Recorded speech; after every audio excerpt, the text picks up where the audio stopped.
அவரு கையால தட்டு எடுத்து கொடுத்து இந்த நிச்சயதார்த்தம் நடக்கலையே, அந்த வேதனையை நீ புரிஞ்சுக்க மாட்டியா?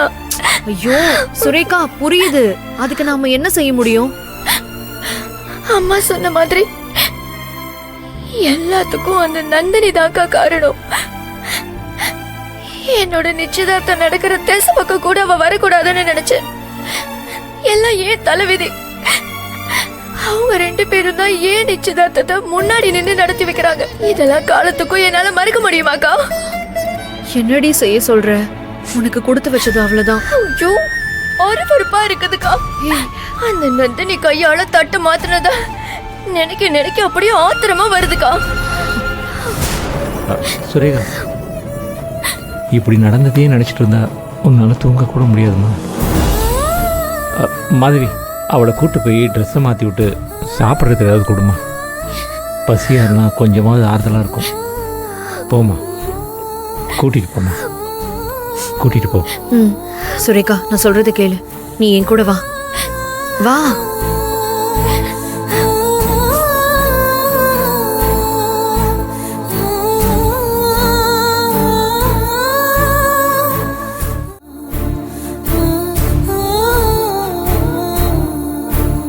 நந்தினி, நந்தினி, ஏய், நீ இப்படி அழறதால மட்டும் டேடியை வெளியே கொண்டு வந்துட முடியாது.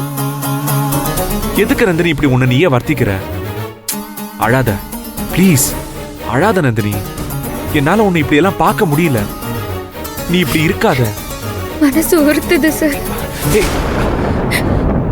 அம்மா சொல்றதுக்காக இல்ல, எனக்கே மனசாட்சி இருக்குல்ல. யார் சொன்னாலும் சொல்லாட்டியும் ஐயா உள்ள இருக்கிறதுக்கு காரணம் நான் தானே. ஏய் கம் ஆன், இத பாரு. இது உனக்கு வேண்டாத உணர்ச்சி தெரியுமா? இல்ல சார், அம்மா அப்பவே சொன்னாங்க, நான் தான் கேட்கல. அந்த சிலையை அவங்க சொன்னதும் தூக்கி போட்டிருந்தா இப்ப ஐயாக்கு இந்த நிலைமை வந்திருக்குமா சொல்லுங்க? நந்தினி ப்ளீஸ், இந்த பிளேம் கேம் எல்லாம் உனக்கு தேவையில்லாத விஷயம். இத பாரு, நீ எதுக்கு அந்த தாய்க்குள்ள பக்கம் போய் நிக்கிறேன்னு எனக்கு தெரிய மாட்டேங்குது. இந்த வீட்டுக்கு வாழ வந்து திக்கு தசை தெரியாம நின்னப்போ எனக்கு ஆறுதலா இருந்தது ஐயா தானே சார்.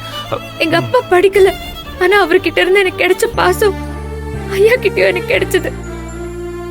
பெத்த பொண்ணு மாதிரி பாத்துக்கிட்டவரு ஜெயிலுக்கு போக நானே காரணமாயிட்டேன். எனக்கு மன்னிப்பே கிடையாது சார். அந்த கருப்பனை என்ன மன்னிக்க மாட்டான். நந்தினி, ஐயோ நந்தினி, நீயா என்ன அந்த சிலையை திருடின? நீ அந்த சிலையை வீட்டுக்கு கொண்டு வந்த? சொல்லு நந்தினி. அந்த ஃப்ராட் பரமேஸ்வரி செஞ்ச வேலை இதெல்லாம். அதுல டாடி போய் சிக்கி இருக்காங்க. ஏன் தாய்க்குள்ள முன்னாடி பரமேஸ்வரி சவால் விட்டதெல்லாம் நீ பாக்கலையா?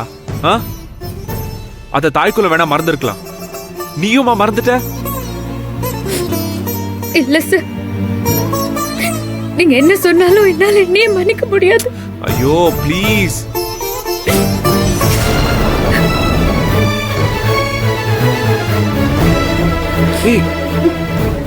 நந்தினி, கருப்பா, உன் முன்னால நான் கூனி குறுகி நிக்கிறேன். எதுக்காக இப்படி எல்லாம் சோதிக்கிற சொல்லு? உன் புள்ளனா, எனக்கு தகப்பனுக்கு தகப்பனா, சாமிக்கு சாமியா நின்னவரு எங்க பெரிய ஐயா. அப்படி ஒரு நல்ல மனுஷனை எதுக்காக எங்க கிட்ட இருந்து பிரிச்ச சொல்லு? நீ உண்மையிலேயே மனசாட்சி உள்ள சாமியா இருந்தா, உனக்கும் காது இருக்கு, உனக்கும் கருணை இருக்குன்னா எங்க அருணாச்சல ஐயாவை எங்களுக்கு திருப்பி கொடுத்துதான் ஆகணும். அது வரைக்கும் நான் உன்னை கும்பிட மாட்டேன். ஏய், நிச்சயமா கும்பிட மாட்டேன். ஏய்